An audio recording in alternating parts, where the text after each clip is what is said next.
Donald Trump is losing it as Russia is now helping Iran attack the United States interests in the Middle East as Donald Trump's war against Iran is spiraling out of control. Multiple reports suggest that Russia is providing critical logistical support to Iran, providing the coordinates where American military bases, personnel, and assets are located for Iran to target with its Shahid drones and ballistic missiles, and Russia providing other defense support to Iran. In addition, we are learning that China is also helping Iran, according to multiple reports. Now, Donald Trump and his chief propagandist were confronted about this moments ago. Donald Trump was confronted about it by a reporter from state regime media, which calls itself Fox. You all know him. Peter Doocy asked Donald Trump about all of the reports that Russia is now helping Iran attack the United States in the region. Donald Trump then attacks Peter Doocy for asking the question and says, I had a lot of respect for you, but what a stupid question you're asking me about Russia. Why would you ask me that question? Watch this interaction as Donald Trump held a press conference moments ago. And if you're wondering, so is the press conference addressing the war? Well, he was asked that question, but no, the press conference was involving Donald Trump trying to stop college athletes from getting paid for their name, image, and likeness. Watch this interaction here. Let's play this clip. Thank you, President Trump. It sounds like the Russians are helping Iran target and attack Americans now. That's an easy problem compared to what we're doing here. But can I be honest? It's just, I have a lot of respect for you.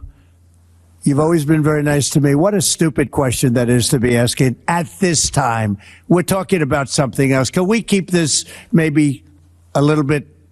Go ahead, please. Next, I'll share with you what Peter Doocy said after Donald Trump's press conference was over.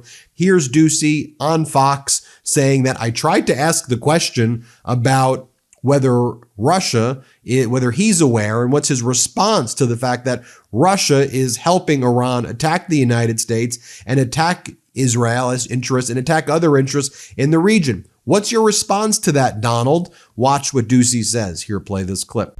And he took a couple questions. I asked him about this report that the Russians are, and you'll excuse me, I just ran out here. I asked him about this report that the Russians are helping the Iranians target Americans. And the president, who wanted to stay on topic, said he thought that was a stupid question. Brett. Nice job jogging to the camera. I know how that goes. It was more of a sprint. In the North Lawn. Jog, I'd have my breath. It was a sprint. So here's the Washington Post report. Russia providing Iran intelligence to target U.S. forces, officials say. The targeting information has included the locations of American warships and aircraft in the Middle East. Russia's providing Iran with targeting information to attack American forces, the first indication that another major U.S. adversary is participating, even indirectly, in the war, according to three officials familiar with the intelligence. The assistance, which has not been previously reported, signals the rapidly expanding conflict now features one of America's chief nuclear-armed competitors with exquisite intelligence capabilities. Since the war began last Saturday, Russia has passed Iran the locations of U.S. military assets, including, but by the way, not limited to, warships and aircraft, said the three officials who spoke on the condition of anonymity because of the matter's sensitivity. Reached by the Washington Post on Friday, Dmitry Peskov, the Kremlin spokesperson, declined to comment. This is what the White House spokeswoman Anna Kelly said. The Iranian regime is being absolutely crushed. Their ballistic missile retaliation is decreasing every day. Their navy is being wiped out. Their production capacity is being demolished. And the proxies are hardly putting up a fight. That's Trump regime propaganda right there, because we know, and we've been reporting on the fact that Iran is still sending its Shahid drones and ballistic missiles to attack neighboring countries, neighboring Arab nations where the United States has its interest. We still know the Strait of Hormuz has been closed, essentially. We still know that the price of a barrel of oil is going up is going up significantly right now, and gas prices have spiked in a short period of time, significantly. We know that this is a rapidly expanding war that's spiraling out of control. Enough of this Trump regime propaganda. Well, Caroline Leavitt, Donald Trump's chief propagandist, was asked about it. This is what she said about the reports that Russia is sharing intelligence with Iran to help them target the U.S. She goes, whether or not this happened, it doesn't really matter. And as Republican Congressmember Don Bacon says, it doesn't matter. I and most Americans raise the BS flag on this. It doesn't matter if Russia is providing intelligence to Iran to kill Americans and to attack. Really, that doesn't matter to this regime? Here, play this clip. For having me. I wanted to start you off this afternoon because we have confirmed reports from U.S. officials that Russia is providing intelligence to Iran to help it target U.S. assets in the region. I'm sure this is something that does not please the president whatsoever. Has he spoken to Putin about it? Well, look, I'll leave that to the president to answer himself. But what I will tell you, John, we don't comment on intelligence reports that are leaked to the press. Whether or not this happened, frankly, it does not really matter because President Trump and the United States military are absolutely decimating the rogue Iranian terrorist regime. Folks, not only does it not matter to this regime, but you had Treasury Secretary Scott Bessent yesterday removing Russian sanctions or removing United States sanctions against Russia and United States requirements with India to allow Russia to sell its oil to India, which was a massive windfall for Russia, especially as the price of oil skyrockets. That's going to make Russia huge amounts of money. And then Treasury Secretary Scott Bessent moments ago said, you know what we're thinking about doing? Not only removing sanctions and allowing India to get Russian oil, we're also going to maybe do some more unsanctioned. He goes, we may unsanction other Russian oil as well. You may unsanction other Russian oil as well.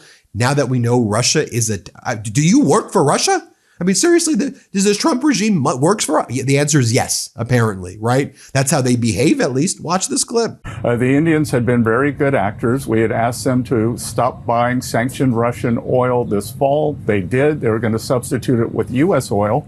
But to ease the temporary gap of oil around the world, we have given them permission to accept the Russian oil. We may unsanction other Russian oil. You know, the other thing Treasury can do here, Larry, is there are hundreds of millions of barrels of sanctioned crude on the water. And in essence, by unsanctioning them, Treasury can create supply.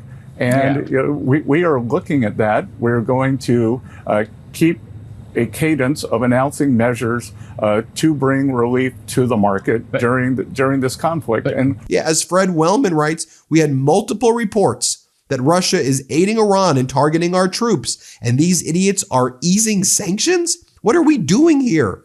Who are our service members risking their lives for? And more from Treasury Secretary Scott Bessent here, talking about the way the military campaign is going to look tonight against Iran. Tonight will be our biggest bombing campaign. Here, play this clip. You know, the Iranians are fighting on two fronts. They're fighting a losing military battle where they're being overwhelmed. As Secretary Hegseth, the General Kane, and the president have all said, tonight will be our biggest bombing campaign and will do the most damage to the Iranian missile launchers, the factories that build the missiles, and you know, we are substantially degrading them. You know, our campaign has been overwhelming. So by now you know that we've been reporting a whole lot on the Trump administration scrapping the endangerment finding. This is something that we can't just let drift out of the news cycle, so give me a minute to highlight some important info. So I want to flag a new analysis from the Harvard Chan School of Public Health on why this all matters so much. The endangerment finding was the legal and scientific basis that allowed the EPA to regulate greenhouse gases under the Clean Air Act. Back in 2009, the government determined that gases like carbon dioxide and methane threaten public health and future generations. regulations. That decision gave the EPA both the authority and the responsibility to limit pollution from vehicles and power plants. According to Harvard's climate and health experts, removing that foundation could mean more fine particulate pollution from burning fossil fuels. That's linked to higher risks of asthma in children, chronic heart and lung disease, and premature death, especially in communities near highways, power plants, and industrial sites. And long-term, the health impacts grow. Hotter days are tied to more hospitalizations and preterm births. Warmer conditions worsen ozone pollution. Wildfire smoke increases respiratory illness and mortality. And climate-driven storms can disrupt access to medical care. So yeah, this is a massive, massive deal. Harvard researchers warn that this rolling back puts real health protections at risk. Cleaner air has been tied to longer life expectancy and fewer asthma attacks in kids. So for all those Make America Healthy Again people, this totally flies in the face of that promise. This is why it's so important that we keep making noise about this and push for future administrations to restore the finding. So I want to hear from you. Leave a comment. Tell us what you think about this decision by the Trump administration. I want to hear your thoughts on these reports that we're doing on climate issues, how Trump's destruction of climate policy has affected your health, your electricity bills, jobs in your communities. I want to hear all of it. So again, make your voice heard in the comments now. Ben, back to you. As I'm recording this, you see the footage of extensive U.S.-Israeli airstrikes hitting Mehran International Airport in Iran's capital of Tehran. I mean, take a look right here at what that looks like. Caroline Leavitt was asked at that press conference also, is Donald Trump satisfied with the pace of the United States investigation into whether the U.S. military hit the Iranian school, the elementary school? So we know right now this happened. It's a fact. The U.S. attacked a little girl's elementary school in Manab, Iran, and killed over 150 little girls and boys and like 175 people in the elementary school. So what's the latest on it, Caroline? Well, we're still investigating that. Here, play this clip. Is the president satisfied with the pace of the investigation into whether the U.S. military did hit that Iranian school? Is the White House concerned that this was the United States? Again, as I said at the briefing 2 days ago, I don't have any updates with respect to the investigation. I would expect those to come from the Pentagon. Sure, Haley. Now, as I mentioned earlier in this video, the press conference that Donald Trump had earlier today technically had nothing to do with the war, the disastrous war. He still hasn't addressed the American people formally yet to explain what the hell is going on. But what the press conference was on was, again, not paying college athletes for their name, image, and likeness. And Donald Trump starts talking about how he wants to sign an executive order himself. He's going to come up with an executive order so that college athletes don't get paid money right now. Here, play this clip. All right, so I think he qualifies, right? But I'd like to sit down with some of the very talented people in this room, and we'll pick them out. If you'd like to volunteer. And I'd like to sign an executive order that I'll write myself based on common sense. And it'll be something that people will be sort of happy about. Some will be sort of happy. Others will be sort of happy. And maybe that's a good thing. There'll be a few people that won't like anything, but I'd like to write an executive order based on some of the very great talent in this room. So a reporter says, okay, well, if you're not answering questions about the war against Iran, will you answer a question about, I don't know, what was ultimately behind your decision to replace Kristi Noem with Markwayne Mullin? You want to talk about that? Because Americans actually have questions for you about things other than your desire to make sure college athletes don't get paid. Here, play this clip.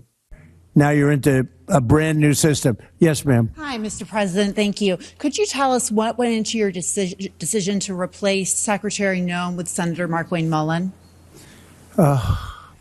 Is it possible to stay on this subject just for once? You know, just for once. Boy, oh boy. So then a reporter's like, okay, if all you're going to do here is now talk about not paying college athletes, why did you not invite a single college athlete here? Why would you not have one college athlete representative to be here? Did you think about that? Here, play this clip. The judge. Maybe we'll get a wise judge. There were wise judges, too. We got some very brilliant, wise judges. Maybe we'll get lucky. Why aren't there any student athletes in the room? Why aren't there any student athletes in the room? Why are there any student athletes in the leagues? Do you want to answer that question, Randy?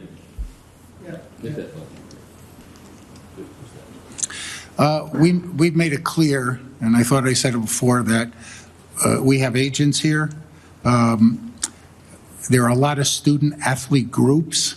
There's a limited room here, and after this meeting, we intend to talk to all of the interested student-athlete groups to get their input, because this can't be done without them. Now, going back to Caroline Levitt right here, she's asked an important question. So earlier today, Donald Trump said Iran must do an unconditional surrender, demands Iran's unconditional surrender. So what does that mean, Caroline?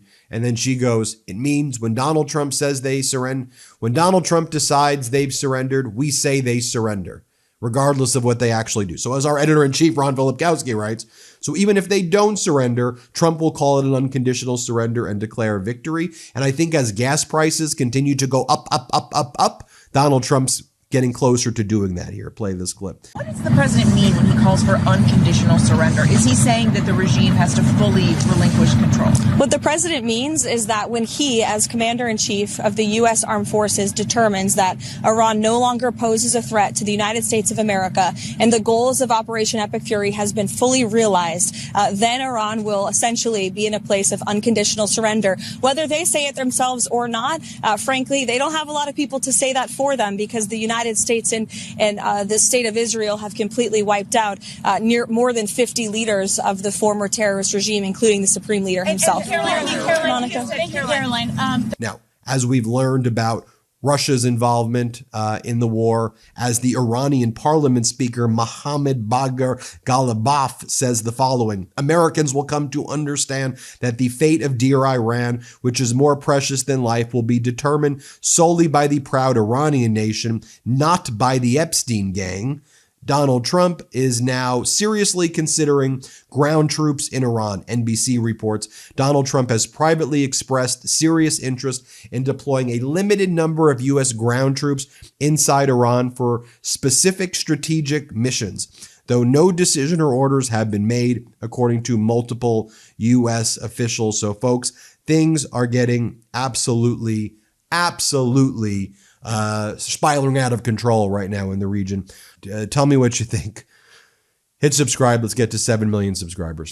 Want to stay plugged in? Become a subscriber to our Substack at MeidasPlus.com. You'll get daily recaps from Ron Filipkowski, ad-free episodes of our podcast, and more exclusive content only available at MeidasPlus.com.